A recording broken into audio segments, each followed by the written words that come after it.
Hello, everybody. We are back with Unit 4 now.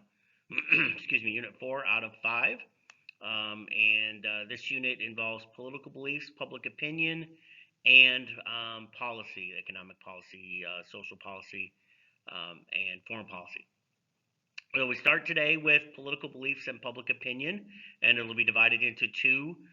First one will be a little shorter, second one will be a little bit longer. So we'll be ready for that.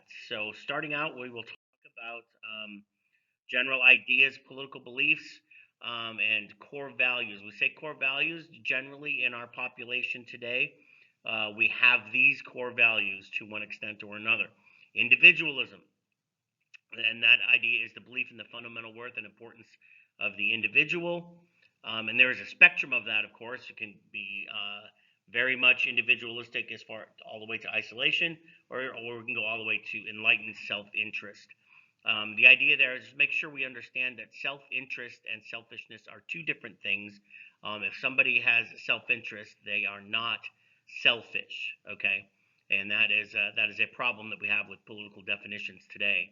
Is if somebody has self-interest, sometimes other people will call them selfish instead, and that's not the case. All right, equality of opportunity. We have this idea to one extent or another.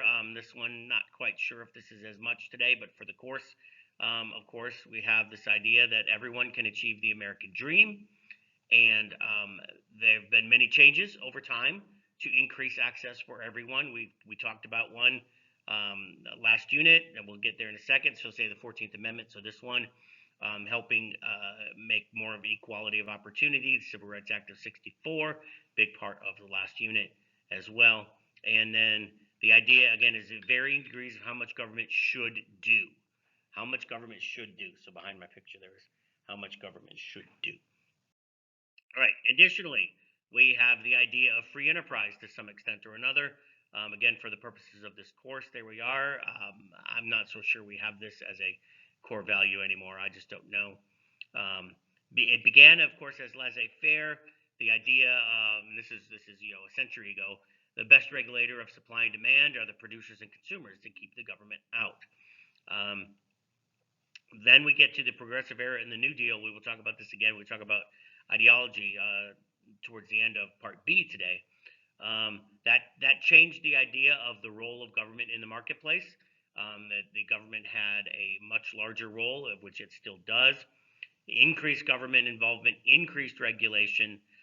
We saw that if you want to just go back, let's say 12 years or so, starting in 2008, 2009, that started to increase again. The government involvement, government regulation. Some of it becomes overly burdensome, and it did at that time. Starting in 2016, 2017, that went away. The government became less overly burdensome, and now just in the past couple of weeks since the inauguration, government is becoming more burdensome. Some deregulations happened in the 80s. The regulation came back in the 90s, went away in the early 2000s, came back big time in 2008, 2009, and then went away in 2016, 2017. Not totally went away, but certainly reduced, and now they're back already with a vengeance. Back already. Just ask the 11,000 pipeline workers who lost their job with a stroke of a pen a week and a half or so ago. Okay, additional core values: rule of law. The idea that law applies to everyone, nobody's above the law. That gives us stability and certainty. And limited government. Again, for our course, maybe we have these core values in 2021. I'm not sure that very many people still have limited government as the idea. The idea is we have checks and balances, separation of powers, we have federalism, and the Bill of Rights guarantees that limit government. And we do need to know that the parties have switched roles. Prior to the Great Depression, the Democrats were for limited government and the Republicans were for more government involvement. But when the New Deal came along, so the Depression and the New Deal, the Democrats switched and the Republicans switched. So they are now reversed. So Democrats are more in favor of government intervention, whereas Republicans are more in favor of limited government. And again, we'll talk a little bit about that with ideology here coming up in the second part of today. All right, so let's talk about kind of who we are as a people before we get into ideology, because some of this stuff figures into ideology. So who we are, first of all we figured out we're counted in the census, right? We just had one, 2020. It's not finalized, but we're going to look at some numbers here shortly. Um, we do have to understand that the Constitution says people must be counted. It says enumerated. That means they must be counted. Starting in the 1990s, the government decided, hey, maybe we should do this a better way. We could do this with statistical analysis, and we can decide that way how many people live here and who they are and whatnot. And all that was a way to try to tip the scales in that particular group's favor. So that actually went to the Supreme Court. The Supreme Court said, no, you got to count people. You have to actually physically count. You get the forms and all that. Ask your parents. They participated in the census here just last year. All right. We are, of course, it's always said so. We are a nation of immigrants. That is absolutely true. There's no other way to say that what we are. Federal law allows about 800,000 or so legal immigrants a year. That varies here and there from year to year or from Congress to Congress. And then, of course, illegal immigrants actually outnumber that by a tremendous amount each year. Either way, we're a nation of immigrants, either way you want to look at it. We have had, this goes back to U.S. history last year. We have had 3 historical waves. So hopefully you knew a little bit about this, right? Big waves before the 19th century. So in the colonial period and the revolutionary period, the biggest amount of immigrants were Northwest Europeans, English, Irish, German, Scandinavian. That makes a lot of sense for how things were moving around in the world then. We go up to another, about 100 years later, another big historic wave, late 19th, early 20th century. That's where we get the most immigrants come from Southern and Eastern Europe, Italian, Polish, Russian, places like that. And then starting, say, mid-century, 20th century and onward, so within the last 70 years and currently, we're in a wave of Hispanics and Asians more than anything else or any other people coming in to the country, whether it's legally, illegally, or what have you. Okay, so we've heard this term, right? We're a melting pot. It's out there. But the idea we need to kind of understand for our political beliefs and ideologies portion here is immigrants bring their aspirations and their political beliefs with them. For instance, again, in the 20th century, halfway through and then onward, Cubans and Vietnamese, lots of immigrants from Cuba, lots of immigrants from Vietnam during and as much after the Vietnam War as they could get out. They come from communist dominated places. They know how bad it is, so they have anti-communist views. So they bring their political beliefs with them. We can look at early Europeans, this is back in say the colonial days or the Revolutionary era. They were fleeing oppression. They had a great appreciation for American individualism, a great appreciation for small government, because they were getting away from a large oppressive government, whether it's religious oppression or economic oppression or whatever it happened to be. And they knew when they came to the United States, they had a chance to be individual and make their own way.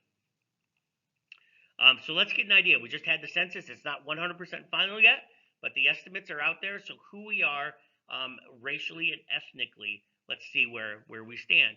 So the estimates from this past census, 60% or so of the country is what we would call white. That is a significant reduction, 7 or 8% reduction since the last census in 2010. An increase of about 3 to 4%. Hispanics, so it's now about 19%.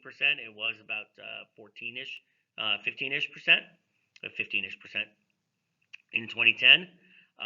The percent, 30% black, that has stayed the same for the last couple of censuses. So that has hovered right at that same amount. And then 5% Asian, and that's going to continue to grow.